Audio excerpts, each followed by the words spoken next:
And literally, people started flooding the hallways, dressed in old-time gear, and started throwing tomatoes and shit at me, yelling, "Shame, shame." Literally, she went out of her way to fucking have me get tomatoed as I'm exiting this igloo.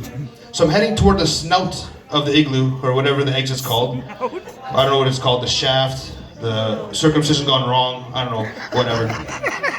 And as I'm walking, ducking and dodging tomatoes, I hear a holy shit. So I look in the crowd, wiping the citric acid from my retina, from the tomatoes, and I see a familiar face in there. Almost a comforting face. I'm trying to still duck. And as I'm getting closer, I just kind of make out this face a little bit. And I'm like, man, that's a very humbling, I feel safe with this face. And as I get closer and the tomato drips from my eyeballs, I see it coming clearly. And it looks kind of like my dad. And I'm like, hey, my dad's here to save me. He had that dad face, you know, the one where you're across from the dinner table where he knows you did something wrong. And he just finished work, so he's gonna eat first, but he's gonna beat you later.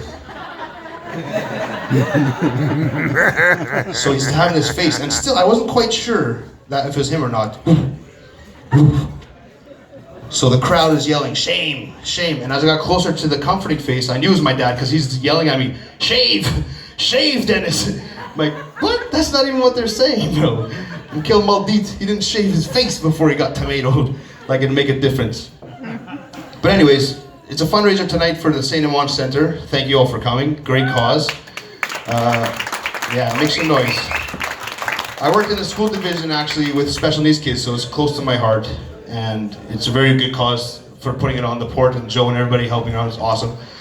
So, working in the school division, you guys remember when you were in school, there was no such thing as a dumb question? Remember that? No? You never heard that before? No such thing as a dumb question. Bullshit. Bullshit. In school there isn't because they have to tell you that. In real life, that shit doesn't count. Example, I'm sitting in the lobby of a hotel with the baggage cart, ready to set up a social or a wedding I was doing. Sitting in front of the elevator, and some mid-aged woman comes up to me and she looks at me and says, "Is this the elevator?"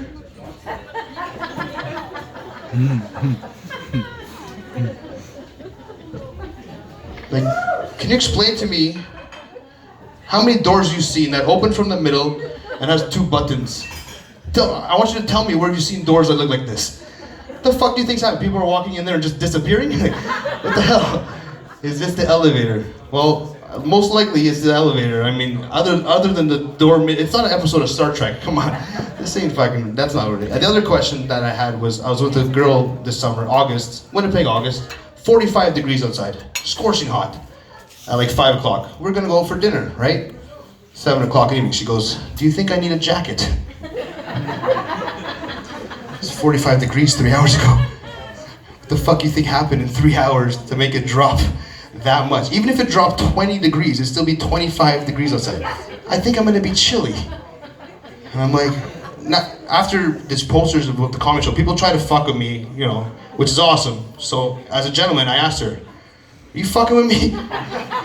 You think you need a jacket?" Do you know what happens if a chick got that cold and you hear no sirens and no yelling? A jacket ain't gonna do shit. You need a fucking lead vest because shit's gone nuclear and plans are now canceled. Forget that shit. So yeah, I'm a little nervous if you can't tell right now. I just changed my. Thanks. I just made a little mulio in my pants a little bit. Bitox sauce. So, growing up Portuguese, most of you here are Portuguese. Those of you who are not, you're welcome. So when I was growing up, and most of you probably can relate, this was my daily schedule as a youth. Monday to Thursday, you guys could probably relate. Monday to Thursday, English school, 9 o'clock in the morning. Woke up, Rocket Robin Hood, Inspector Gadget. Hell yeah. Hell yeah. You have to really focus though, because in the background your parents are arguing about some random shit, you know what I mean? Why don't you cut the lawn? Because it's winter. It's fucking winter, Maria. I'm gonna cut the lawn in the winter for. So we go to school, lunchtime we'd come home, have some lunch, 3:30, get home. Have a little bit of lunch, 5:30, we'd go to Portuguese school, Hugh John McDonald. Yeah, make some noise for Portuguese school. 7 years of not learning shit. So, how it happened is I grew up in the West End, Lipton Street. That's right. Lipton like the soup. When you're sick, it's either Kanja or Lipton soup. Depends what time you get home at. Anyways, we had a couple of neighbors all that went to Portuguese school, so we would all jump in and carpool, right? So our ride to Portuguese school consisted of 5 o'clock meeting at the common place, jumping into the back of a Be Clean van, 7 of us, no seats in the back, no seats. 5-gallon pails of toxic chemicals. And then the best was when they had the mop bucket with the wheels, because that was a hell of a ride. We'd sit at the front, and when the green light turned green, and red light, hilarious. Not even worried though, not even worried. Now you can't even smoke in a car with a kid because, we had 5-gallon pails of toxic chemicals. And at the end of the day, if that shit spilled, we had to pay for it. I'm like 10 years old, what am I doing paying with this? I can't pay for this shit. So, Portuguese school was a trip. And that was Monday to Thursday. Fridays would consist of English school, for myself, piano, guitar lessons, and then we go off to the Portuguese Association for folk dancing, right? And the Portuguese Association was a trip, because that's like, you walk into a place and there's like hundreds of Portuguese people in the same place. There's a strong stench of bifanas, small. And someone's grandma's crocheting some shit in the corner. I don't even know what happened. So, speaking of elevator joke earlier, I got stuck in the elevator association when I was 6 years old. 6 years old, stuck in the elevator. Yeah, laugh it up, fuckers. Scared shitless. What happened was, they had a foosball table in the lounge and a pool table, but none of the kids could play that shit. None of the adults played that shit. It was just there for look. It's like that couch with the plastic you could never sit on. It's for the look, we don't use it. Just like my ex-girlfriends when they date me. It's for the look, they don't use it. Shit. So anyways, we entertain ourselves by crushing a Coke can and then playing soccer with the Coke can, and the elevator doors were the net, right? Never mind getting a contusion from the sharp edges, fuck that. And they weren't even concerned about our health or safety. They were more concerned about the paint that would be chipping off the walls. Yeah, you guys put a fucking hole in the wall. You know how many chops gonna take to fix that? 3 and 2 boxes of wine. So anyways, what happened was the elevator door opened, and I guess someone shot the Coke can and it got lodged between the gap of the elevator and the door, and we decided, we're gonna get it. And as we're in there, me and my buddy Steve, the door closes, and all of a sudden we're heading down, and we hear.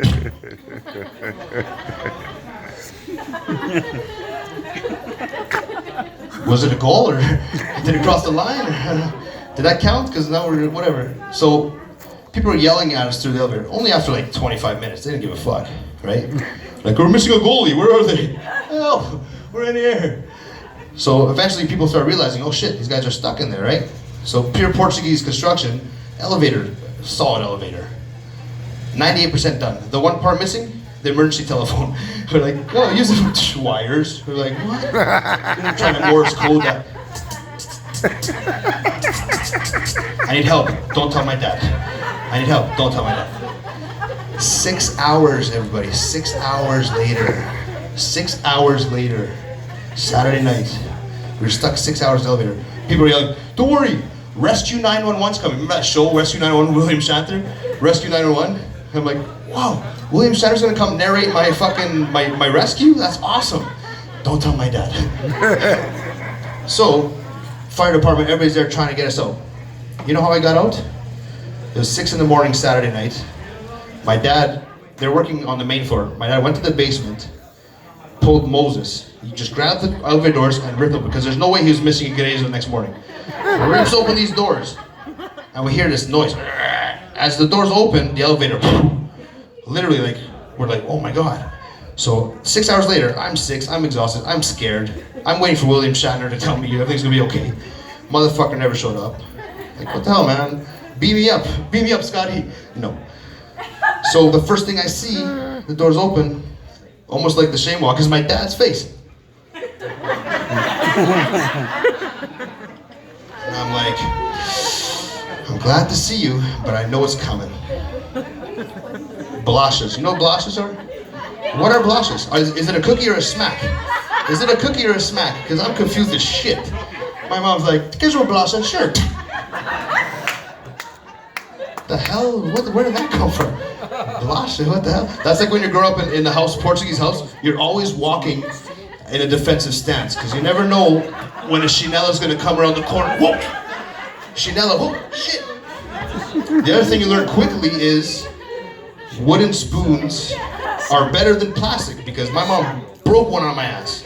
And I was like, yeah, joke's on you, I'm gonna buy a plastic one. That shit never broke. After the wooden one breaks, they usually kind of give up because they feel bad because now they can puncture and stab, which means they gotta go to the bathroom, get some tintura, fucking tintura that shit up. You guys know what tintura is? Yeah, like it's a crazy chemical that you put over a cut. The cut will heal. 3 months later, you'll still have the orange fucking chemical. Like, shit, like a bad spray tan. What is that? Should I get it checked out? Fuck tintura. This stuff healed, but why is it still orange? I'm not a ginger. Get your knee drained, Gavin. So, am I talking too fast? I feel like I'm rushing through this. I'm sweating. Hey, it's a comedy show. Positive vibes only.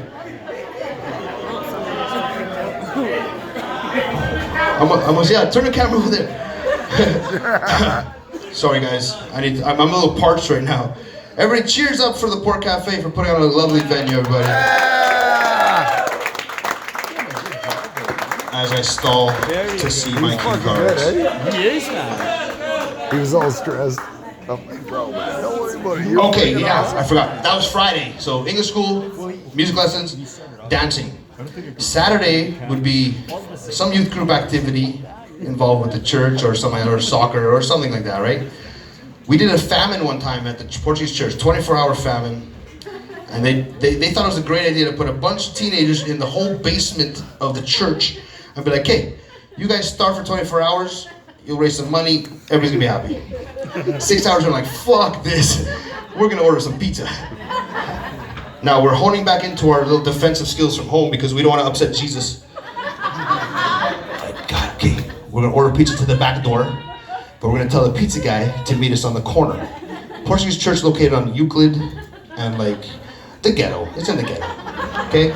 When you leave church on a Sunday at noon, you pass the aerosol highway and you feel so elated. Not because of the Spirit of God, because you're high as fuck off the aerosols you're fucking sniffing. Which is awesome until you get home and you're like, what the fuck just happened? I was feeling so good and I'm about to get a beating for something I don't even know I did. Did I upset Jesus at church? I swear to God. Sorry for ordering pizza, Jesus, but we're 10 and we're hungry. Jesus Christ. So we go to church on Sunday, it would be church and then band practice, lead to Fatima.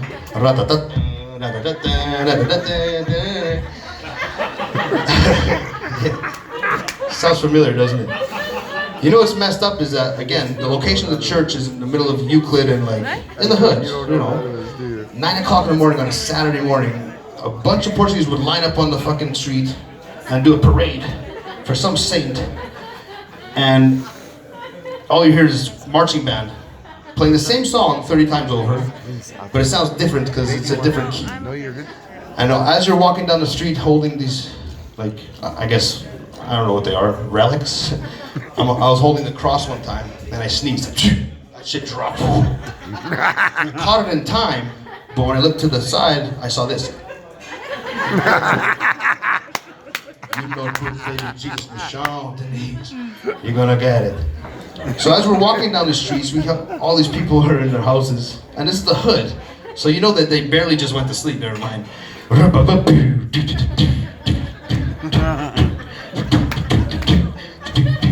And then the song would stop. So for like the next half a kilometer, all I hear is shuffling. Shut the fuck up! You can't swear in Jesus' name. You're gonna get struck down by lightning. So anyways, that was a typical week. Can anybody else relate to that? Was that your weeks too? Yeah?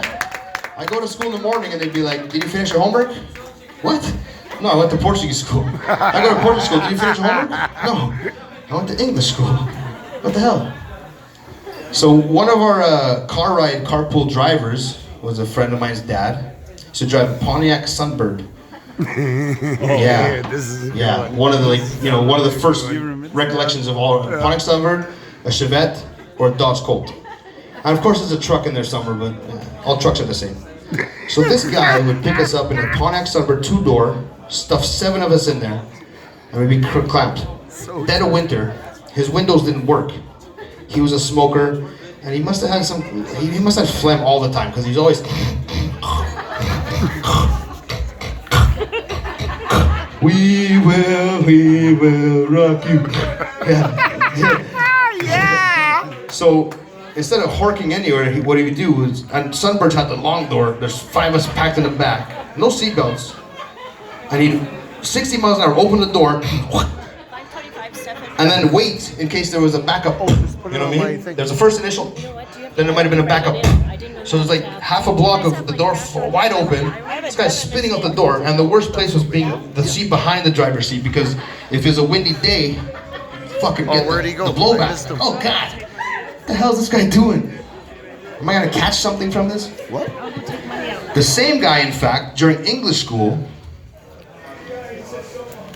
instead of going to the office, I guess his son had a doctor appointment that day. And instead of going to the office and saying, oh, I need Pedro to come with me, we have a doctor appointment, he decided to just go door to door, like a Halloween trick-or-treater. Bust the door open. Pedro! Pedro! We have to go to the doctor! Pedro! That's not the worst part. The worst part is, he just woke up in the morning, flannel top, sweatpants, no gauge. So it was more like, Pedro! That's fucking awesome. Holy shit. Never ate chorizo since then. Never had a piece of chorizo since then. No thank you, sir. I think it's going pretty well with you guys. You enjoying that? You're laughing? Good. Yeah.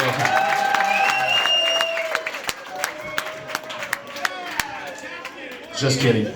I need to refer back to my cue cards because I had too many Budweisers. But that's all good. Oh, church. I was an altar boy. Sorry to hear that. Never touched my asshole. I fucked the priest. Just kidding. Don't put that on TV because my mom will be in a month from now they'll be like, kill him on date. Talking bad about the priests. But anyways, I was altar boy at church. And if you go to church, you know there's that one part where they do whatever. So, hey, here's the body of Christ. And the bells come in. Ding-a-ding-a-ding. Ding-a-ding-a-ding. Ding-a-ding-a-ding. Now that is a privilege as an altar boy. So I was the replacement ding-a-ding-a-dinger. Never tested ding-a-dings until the guy was sick. Or grounded or whatever. But me, I got a little flavor. I got a little soul. I'm a DJ. So instead of the random ding-a-ling, I try to throw it up a ding-a-ling-a-ding-ding-ding-ding-ding. Jesus. Love Jesus. Ding-a-ding-a-ding. As I do that, I get up and I see my dad. Oh shit, bad decision. My dad was trying to throw some flavor in this. I went to a funeral one time for my coworker, African American guy. I went to that church funeral. That shit was a party, yo. I tried to be all respectful. They were singing and dancing. I was like, oh shit, yeah, this guy's dead. It's great. We're all gonna dance and then eat. I go to the Portuguese church funeral.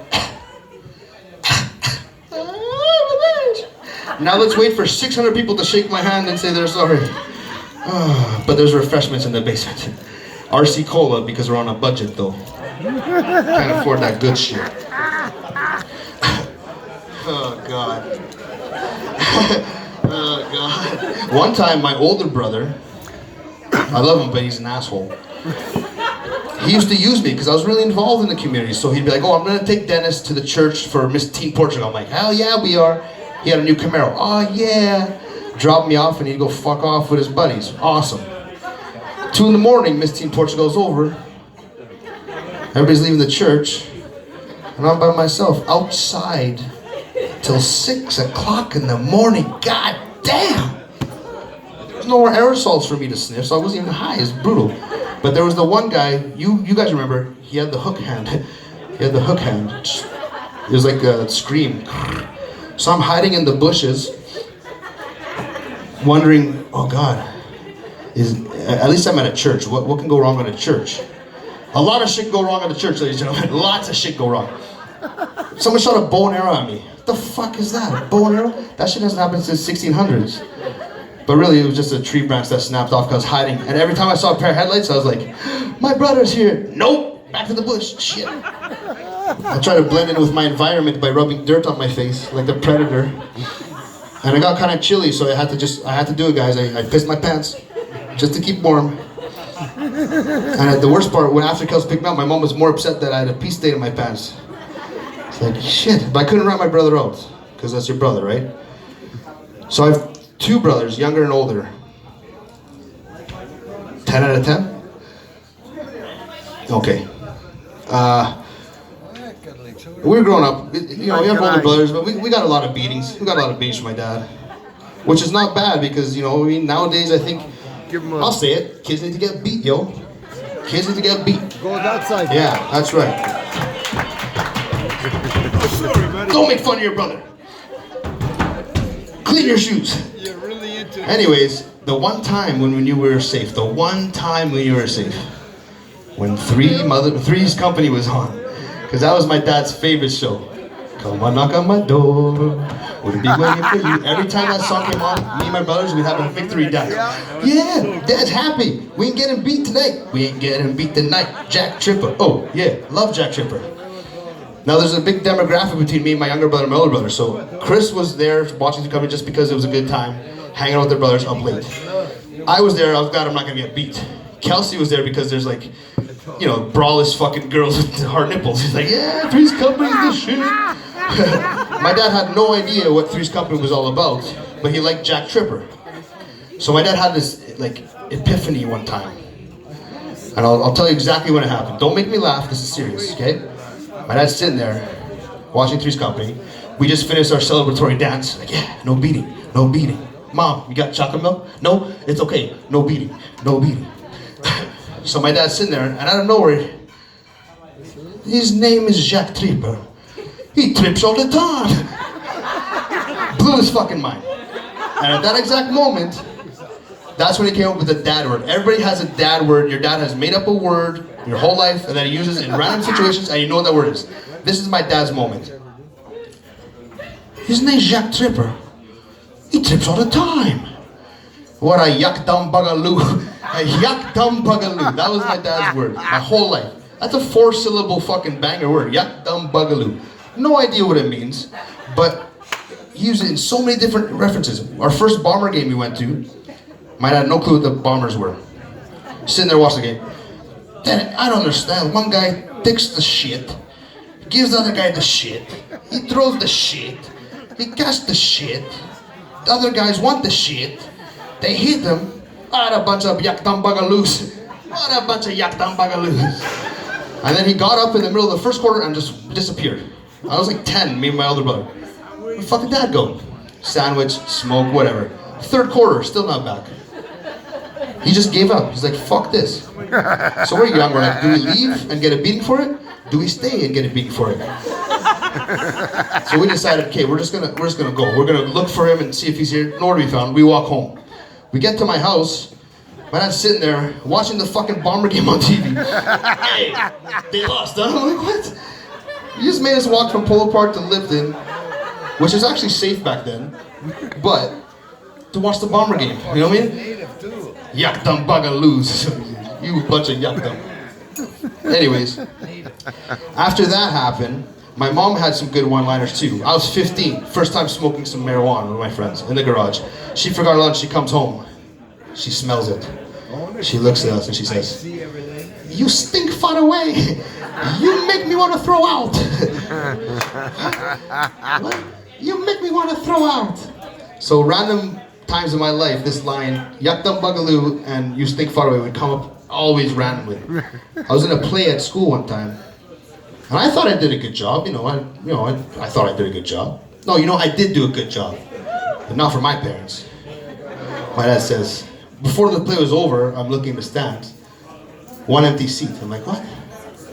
Can't see my dad anywhere. Where'd he go?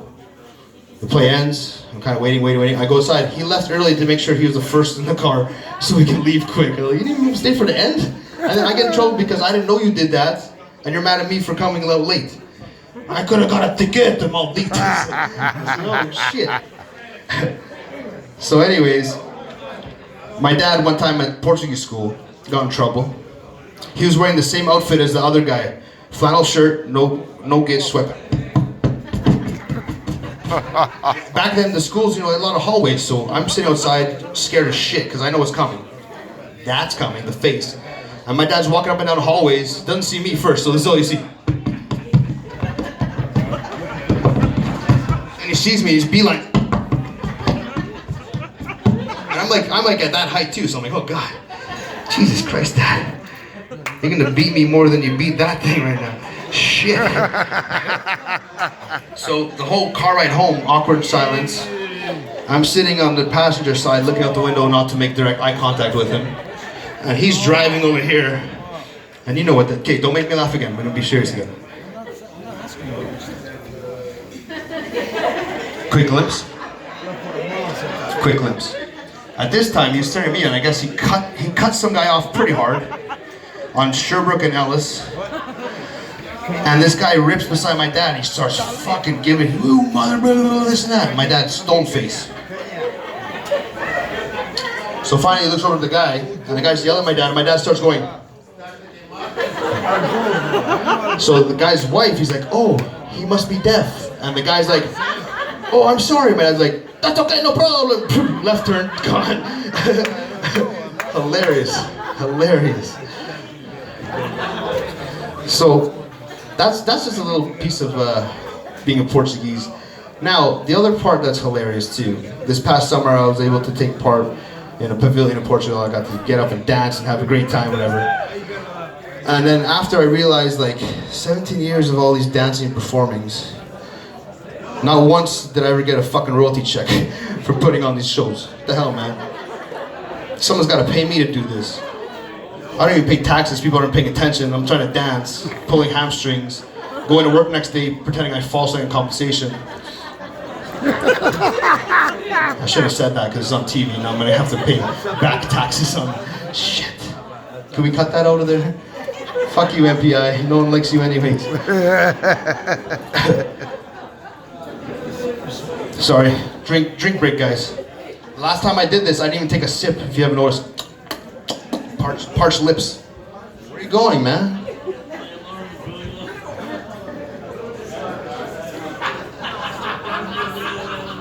So, Saturday mornings. How many woke up today with the smell of pine sol and CKJS on? Yeah. I would DJ till late nights, Friday nights. I'd come home 4 or 5 in the morning, no matter what. I'd wake up to the smell of pine sol, George Freida on the fucking radio, just giving her, and my mom just cleaning. I'm like, what are you cleaning so hard for? Like, you just cleaned yesterday. But você são nojento. Nojento is like a loose term. It means you're, I don't even know what it means. You're dirty. You're a fucking teenage boy. That's what you are. That's why my sheets are so country. So anyways, George Freida would be on. You know, let me just make a little comment about George Freida. This guy's, I guess he's the most famous Portuguese singer, yeah? Is that fair to say? One of the most, right? The guy's got a song called Mine. He's got a song called Pai. He released an album called Tios. Tio Manel. Tia Jacinto. Bonus album, Tias. Tia Maria. Tia Maria. Tia Maria. Tia Conceição. Tia Maria. Tia Maria. So, I'm kind of like intoxicated right now. Kind of enjoying my time up here. I was really nervous if you couldn't tell. Usually I'm not a nervous guy. Yeah, bro! But you guys have been a fantastic crowd.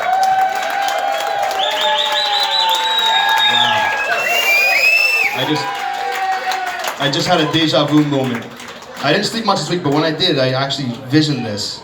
And what happens after is I get off the stage, I walk away, and the first thing I hear is, "You stink far away! You make me want to throw out!" And you're a yuck down pagaloo. Thank you, everybody. Yeah. Stay tuned, Joe's